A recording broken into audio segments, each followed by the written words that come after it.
Also stell dir mal vor, du versuchst dich mit einem guten Freund auf einen ganz simplen Kaffee zu treffen. Mhm. Und plötzlich fühlt sich das Ganze an, als würdest du einen Langstreckenflug buchen. Also wirklich Kalender werden gezückt, Termine abgeglichen. Und die Vorlaufzeit beträgt dann locker mal 3 Wochen oder so. Genau. Und für viele, die das nicht kennen, klingt es natürlich nach eiskalter bürokratischer Distanz. Absolut. Aber wenn wir uns den Alltag in Deutschland heute mal wirklich im Detail ansehen, in diesem Deep Dive, dann stellen wir fest, dass genau diese durchgeplante Struktur oft der ultimative Beweis für tiefe Freundschaft und Respekt ist. Ja, das ist wirklich ein mega spannender Perspektivwechsel. Finde ich auch. Also, willkommen zu unserer heutigen Auswertung. Wir werfen heute mal alle politischen Debatten und diese typischen Postkartenklischees über Bord. Wir konzentrieren uns auf eine viel spannendere Frage. Nämlich, wie funktioniert diese Gesellschaft eigentlich, wenn der Wecker klingelt und der ganz normale Wahnsinn beginnt? Und das ist eine extrem wertvolle Perspektive. Weißt du, egal ob du, der uns gerade zuhörst, bereits in Deutschland lebst, vielleicht mit dem Gedanken spielst, dorthin zu ziehen oder, einfach nur verstehen willst, wie andere Kulturen ihren Alltag meistern. Richtig. Wenn wir uns ansehen, wie die Menschen dort wohnen, wie sie arbeiten und vor allem, wie sie ruhen, dann offenbart sich ein total faszinierendes Spannungsfeld. Oh ja.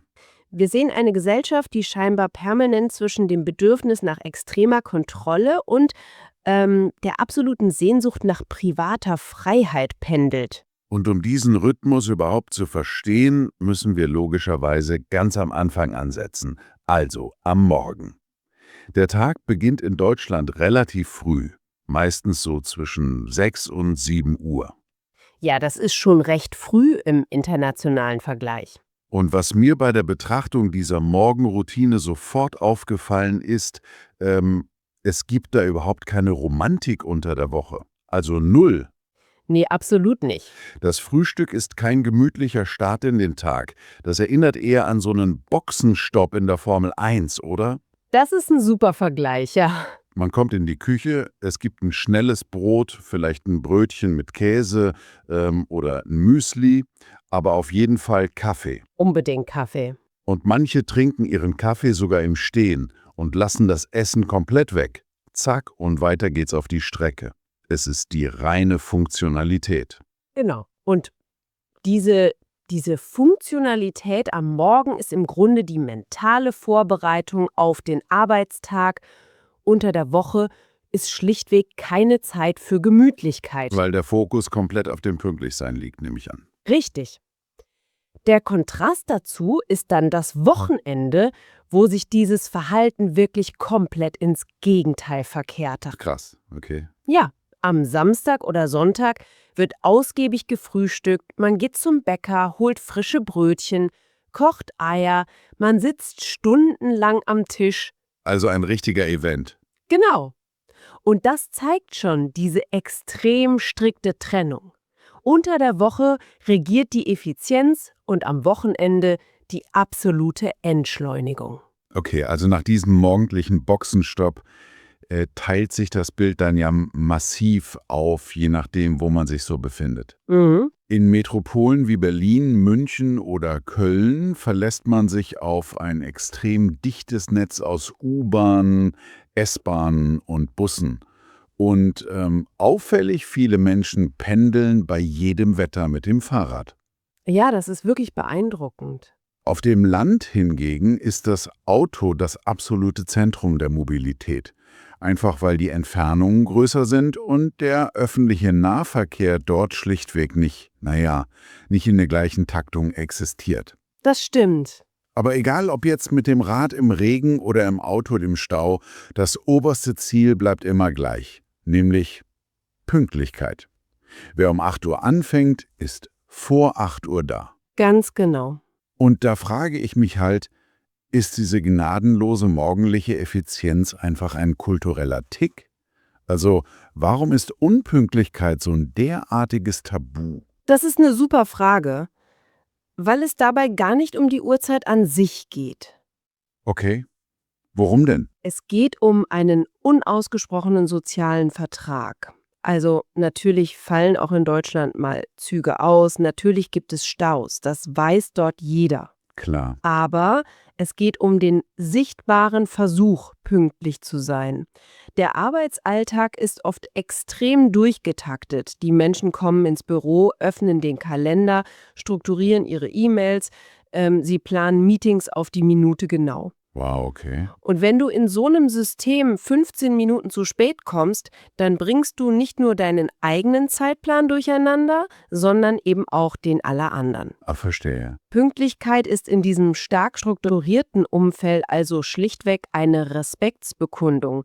Du zeigst deinen Kollegen damit, deine Zeit ist mir genauso wichtig wie meine eigene. Das ist ein total interessanter Gedanke. Respekt durch Struktur. Also mein Tag ist ein Tetris-Spiel, dein Tag ist ein Tetris-Spiel und wenn du zu spät kommst, wirfst du mir quasi einen falschen Stein in mein System.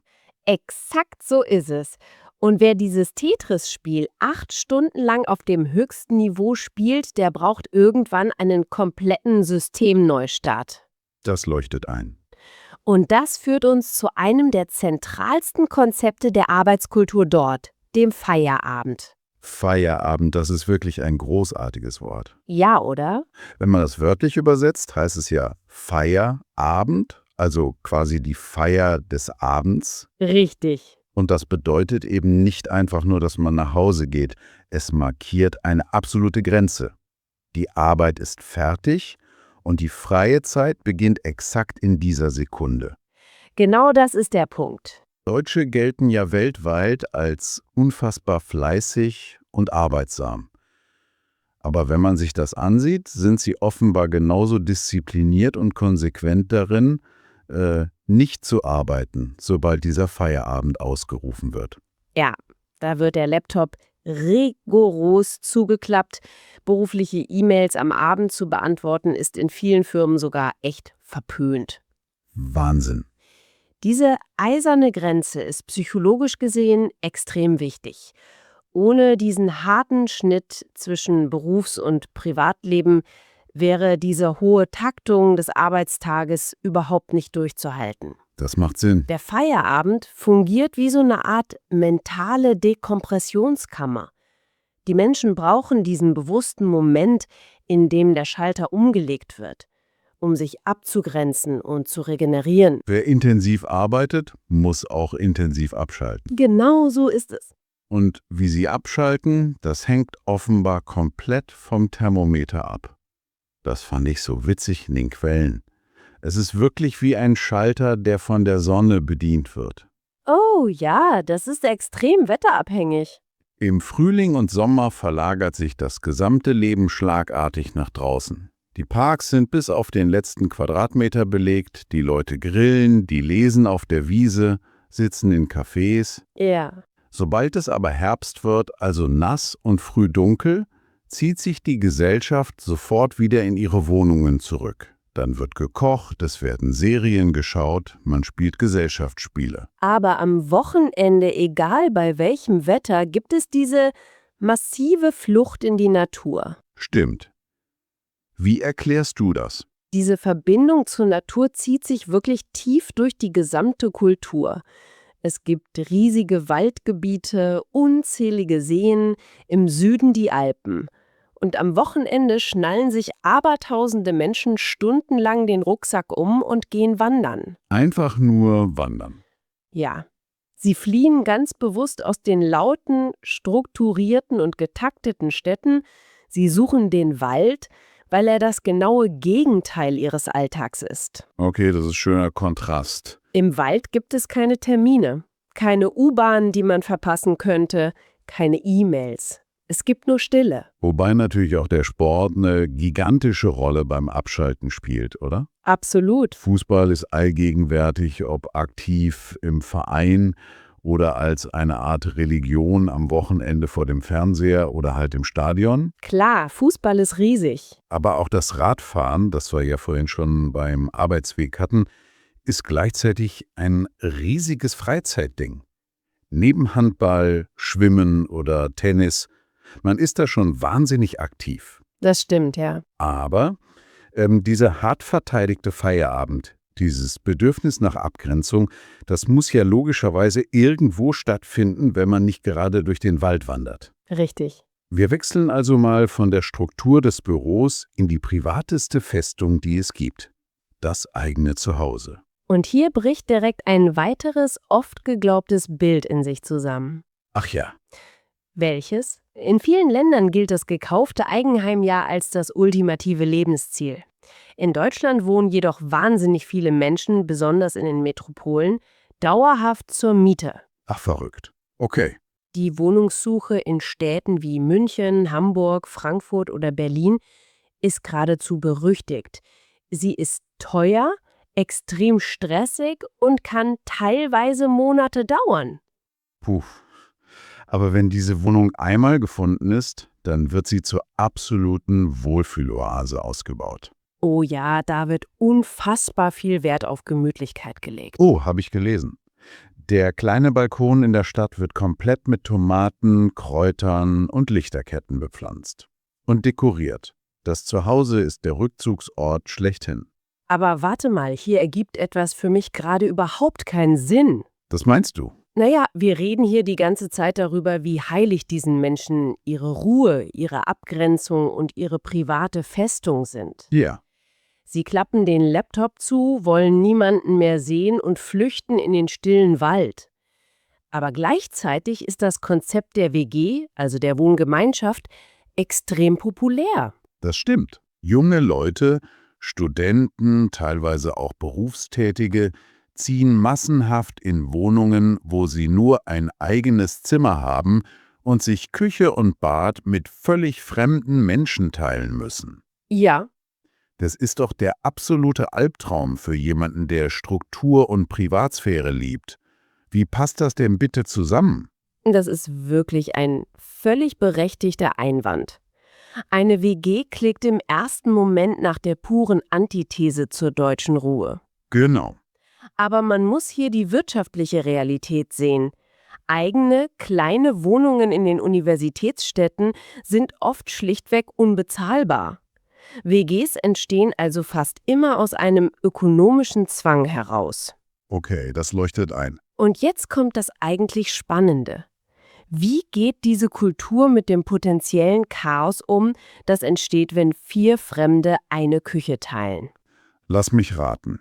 Sie bürokratisiert es. Ganz genau. Das Bedürfnis nach Struktur greift hier sofort ein. Ich hasse es nicht. Doch. WGs funktionieren in der Regel über extrem detaillierte Regeln.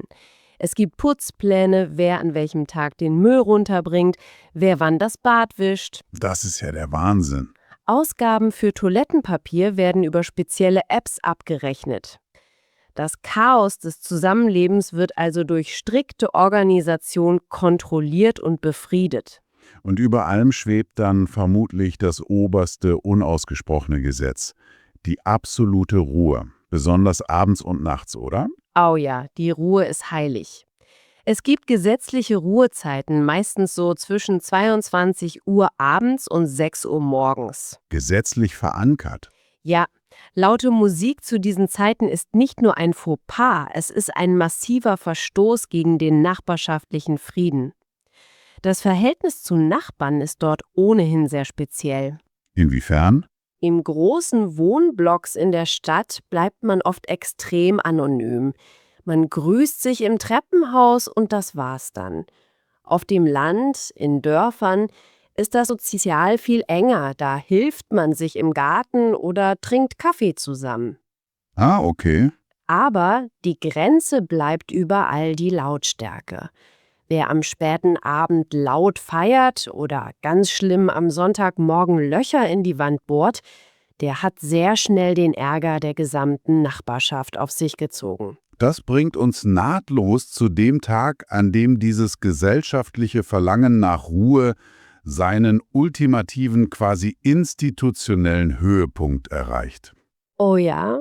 Ein Konzept, das Zuwanderer oder Touristen regelmäßig völlig unvorbereitet trifft und in einen regelrechten Schockzustand versetzt. Der Sonntag. Der Sonntag.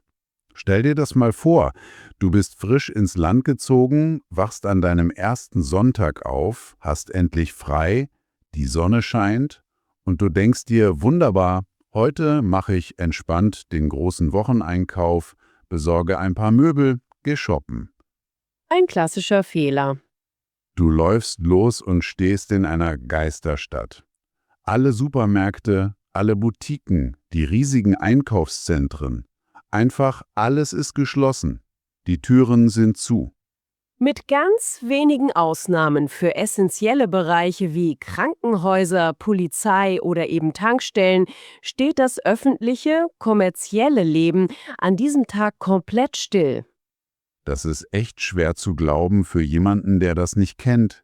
Ja, aber der Sonntag ist in der Kultur tief verankert als Tag der Familie, der Erholung, für ausgedehnte Spaziergänge oder den Besuch bei Verwandten. Es ist quasi ein staatlich verordnetes Durchatmen. Ein staatlich verordnetes Durchatmen. Genau, niemand kann konsumieren, also müssen alle ruhen. Was dann logischerweise zu einer massiven Kettenreaktion am Tag davor führt. Wenn sonntags alles dicht ist, muss der Samstag zur Beschaffung dienen. Richtig. Der Samstagmittag im Supermarkt wird dadurch zu einem fast schon taktischen Manöver, habe ich gelesen. Es ist extrem voll, wahnsinnig trubelig und deshalb wird auch hier wieder geplant. Absolut.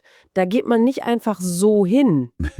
Die Menschen gehen nicht einfach los und schauen, was sie so finden. Es gibt detaillierte Einkaufslisten, Wochenpläne für das Essen, Angebote werden verglichen. Diese durchdachte Planung beschränkt sich aber nicht nur auf den Einkauf. Sie durchdringt auch das komplette Sozialleben, was viele Ausländer anfangs extrem irritiert. Ja, da sind wir wieder beim Langstreckenflug aus unserer Einleitung. Genau da.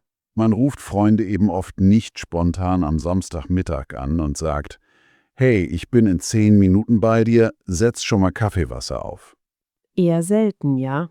Wenn man sich auf einen Kaffee treffen will, wird das wie ein offizieller Termin behandelt. Man klärt ab, hast du am Samstag in 3 Wochen um 15 Uhr Zeit. Und dann wird das fest in den Kalender eingetragen. Es drängt sich dabei natürlich die Frage auf, macht das die Menschen dort emotional kalt? Ja, das könnte man denken. Sind sie so unflexibel, dass Spontanität unmöglich ist? Aber wenn man genauer hinsieht, ist das Gegenteil der Fall. Es stimmt schon, dass es anfangs eine gewisse Hürde gibt. Man fällt sich nicht sofort um den Hals und es dauert einfach seine Zeit, bis man in den inneren Kreis vordringt. Aber wenn man diesen Planungscode einmal geknackt hat, Dann entstehen dort mit die stabilsten, loyalsten und tiefsten Freundschaften, die man sich überhaupt vorstellen kann. das ist wirklich schön. Und das Vorherplanen, dieses Ausmachen von Terminen, das ist kein Zeichen von Distanz. Es ist die höchste Form der Wertschätzung in einer Gesellschaft, die Zeit als extrem kostbare Ressource ansieht. Ah, so habe ich das noch gar nicht betrachtet. Ja, indem jemand einen Termin mit dir vereinbart, blockt er ein exklusives Zeitfenster in seinem durchgetakteten Leben, das nur dir gehört. Keine Ablenkung, keine anderen Pläne. Genau. Wer beim Friseur, Arzt oder im Beruf alles plant, um Ordnung zu bewahren, der tut das eben auch für die Menschen, die ihm am wichtigsten sind. Planung als Liebeserklärung. Das ist wirklich ein faszinierender Perspektivwechsel. Finde ich auch. Und wenn man sich diese ständige Suche nach Systematik ansieht, wundert es eigentlich auch nicht, wie dort mit den Dingen des täglichen Bedarfs, also Konsum und Abfall, umgegangen wird. Oh ja, ein großes Thema. Das Pfandsystem und die Mülltrennung sind ja geradezu legendär. Ja, das ist im Grunde die physische Manifestation dieses Ordnungsbedürfnisses. Das ist wie ein riesiges gesellschaftliches Spielzeug für Erwachsene. Also du kaufst eine Flasche Wasser, zahlst etwas mehr und wenn sie leer ist, bringst du sie zum Supermarkt zurück. Mhm. Dort steht dann so ein Automat, der diese Flaschen einzeln schluckt, scannt, sortiert und dir am Ende einen kleinen Bon ausdruckt, den du an der Kasse zu Geld machen kannst. Es ist sehr effizient. Es hat etwas zutiefst Befriedigendes, finde ich. Genauso wie die Tatsache, dass es nicht einfach einen Mülleimer gibt, sondern eine ganze Batterie aus verschiedenen Tonnen. Oh ja. Papier, Glas, nach Farben sortiert, Plastikverpackungen, Biomüll. Für Außenstehende wirkt das oft wie eine eigene Wissenschaft.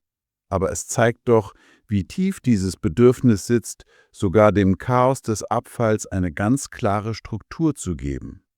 Und wenn wir uns mal anschauen, was eigentlich in diese Verpackungen kommt, die da so penibel getrennt werden, dann bricht direkt das nächste große Klischee zusammen. Welches meinst du? Das Bild des Deutschen, der jeden Tag nur Wurst, Schnitzel und Kartoffel misst. Oh ja, das klassische Oktoberfestbild. Genau. Das ist komplett überholt. Der heutige Alltag ist hochgradig international. Wenn du durch eine beliebige Stadt läufst, siehst du italienische, asiatische, indische, arabische oder türkische Restaurants. Wahnsinnige Vielfalt. Die Leute kochen abends Currys, bestellen Pizza oder machen sich moderne Bowls. Es gibt aber eine einzige Konstante. Okay. Ein kulinarisches Element, das in diesem ganzen vielfältigen Mix eine geradezu heilige Stellung einnimmt. Lass mich raten. Das Brot. Das Brot. Das habe ich mir gedacht. Nirgendwo auf der Welt gibt es so viele verschiedene Sorten an dunklem Brot, Vollkornbrot, Körnerbrötchen. An wirklich jeder Ecke gibt es Bäckereien. Und das liegt an der Tradition des Abendbrots, richtig? Genau. Der Name sagt es schon. Anstatt abends aufwendig warm zu kochen, wird ganz pragmatisch Brot aufgeschnitten, Käse, Wurst oder Aufstriche dazu und fertig. Es ist effizient, es geht schnell, man sitzt zusammen. Und am Wochenende gibt es dann das nächste Ritual. Kaffee und Kuchen am Nachmittag. Auch ein Klassiker. Diese Vielfalt beim Essen spiegelt ja auch irgendwie die Gesellschaft als Ganzes wider, oder? Absolut. Wenn man sich die Bevölkerung ansieht, gibt es einfach nicht die Deutschen. Das Land ist stark geprägt von verschiedensten Kulturen und Zuwanderungsgeschichten. Ja. Auch die Lebensmodelle sind völlig unterschiedlich. Ein Student in einer WG im hippen Berlin-Kreuzberg führt ein Leben, das mit dem eines Rentner-Ehepaares in einem kleinen Dorf in Bayern absolut nichts zu tun hat. Das ist klar. Jemand im Schichtdienst im Krankenhaus hat einen völlig anderen Rhythmus als der Bankangestellte in Frankfurt. Das sieht man ja auch beim Umgang mit Geld und beim Thema Urlaub extrem deutlich. Ganz genau.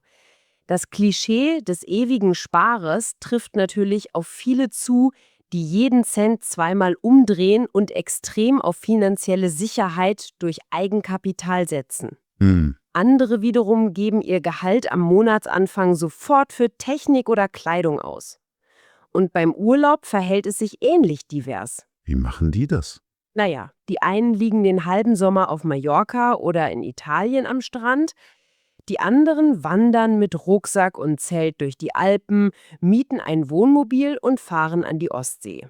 Oder bleiben einfach zu Hause auf dem liebevoll bepflanzten Balkon. Genau das. Wenn wir also all diese Facetten betrachten, vom Boxenstopp-Frühstück am Morgen über die WG-Putzpläne bis hin zur Mülltrennung und den extrem stillen Sonntagen, was ist dann der Kern? Das ist die große Frage. Die Gemeinsamkeiten scheinen ja gar nicht in einem exakt gleichen Tagesablauf zu liegen. Nein, überhaupt nicht. Die wahren Gemeinsamkeiten finden wir auf einer viel abstrakteren, tieferen Ebene. Sie liegen in einem gemeinsamen Wertekodex. Okay, und der wäre? Es ist das kollektive Streben nach Sicherheit. Es ist die extrem hohe Priorität, die der Gesundheit eingeräumt wird. Und es ist vor allem dieser ständige, ausbalancierende Tanz. Wie meinst du das? Das tiefe Verlangen, eine funktionierende Balance zwischen den Pflichten der Arbeit und der Freiheit des Privatlebens zu schaffen. Es ist also ein Land, das extrem starre Regeln und Strukturen erschaffen hat. Termine, Pünktlichkeit, gesetzliche Ruhezeiten, geschlossene Geschäfte am Sonntag. Ja. Aber scheinbar nur zu einem einzigen Zweck, um durch diese harte Struktur überhaupt erst den geschützten Raum für echte, ungestörte Erholung im Privaten zu ermöglichen. Ganz exakt. Ohne das Korsett der Regeln würde das System kollabieren und die Ruhe wäre einfach nicht zu halten. Und genau das ist das Faszinierende. Also an dich, der uns gerade zuhört. Egal, ob du dir jetzt vorstellst, wie du am Wochenende mit dem Rad aus der lauten Stadt in den stillen Wald flüchtest oder, wie du an einem regnerischen Dienstagabend deinen Feierabend auf der Couch zelebrierst. Mhm. Du hast jetzt die Werkzeuge, um das Verhalten der Menschen dort wirklich zu entschlüsseln. Wenn du das nächste Mal siehst, dass jemand den Müll millimetergenau trennt oder 3 Wochen im Voraus nach einem Kaffeetermin fragt, dann weißt du, das ist keine Kälte. Nein, ganz im Gegenteil. Es ist der tief verwurzelte Wunsch nach Respekt, Ordnung und Wertschätzung. Und am Ende bleibt die beruhigende Erkenntnis, dass trotz dieser sehr spezifischen kulturellen Eigenheiten die grundlegenden Bedürfnisse universell sind. Das stimmt. Wir alle suchen nach einem Zuhause, in dem wir uns geborgen fühlen, nach Menschen, auf die wir uns verlassen können, nach Sicherheit und eben nach Momenten der echten Ruhe. Das verbindet uns alle. Absolut. Aber aus all dem, was wir heute hier aufgeschlüsselt haben, möchte ich dir noch einen abschließenden, vielleicht etwas provokanten Gedanken mit in deinen eigenen Alltag geben. Da bin ich gespannt. Wir leben heute in einer modernen, globalisierten Welt, die eigentlich niemals schläft. Wir können sonntags um 3 Uhr nachts online einkaufen, wir beantworten Arbeits-E-Mails im Bett, wir sind permanent auf Empfang. Oh ja, das kennen wir alle. Und wir fühlen uns zunehmend gestresst und ausgebrannt. Wenn wir nun aber sehen, dass Dinge wie komplett geschlossene Supermärkte am Sonntag oder extrem strikte Ruhezeiten in Wohngebieten eine Gesellschaft quasi per Gesetz zwingen, das Tempo herauszunehmen und den Motor einfach mal abzustellen, Ja. ist ein bisschen von dieser starren Bürokratie dann am Ende vielleicht gar nicht so nervig, sondern die geheime, rettende Zutat für echte, tiefgehende Erholung. Das ist ein starker Gedanke. Haben wir in unserer grenzenlosen, ultraflexiblen Welt vielleicht einfach verlernt, wie man sich wirklich ausruht, wenn uns keine feste Regel mehr dazu zwingt, einfach mal nichts zu tun? Wirklich ein super Punkt zum Nachdenken. Lass diesen Gedanken einfach mal auf dich wirken. Frag dich, wo du vielleicht selbst einen strengeren Feierabend in deinem Leben gebrauchen könntest. Wir hören uns bei der nächsten Auswertung. Mach's gut.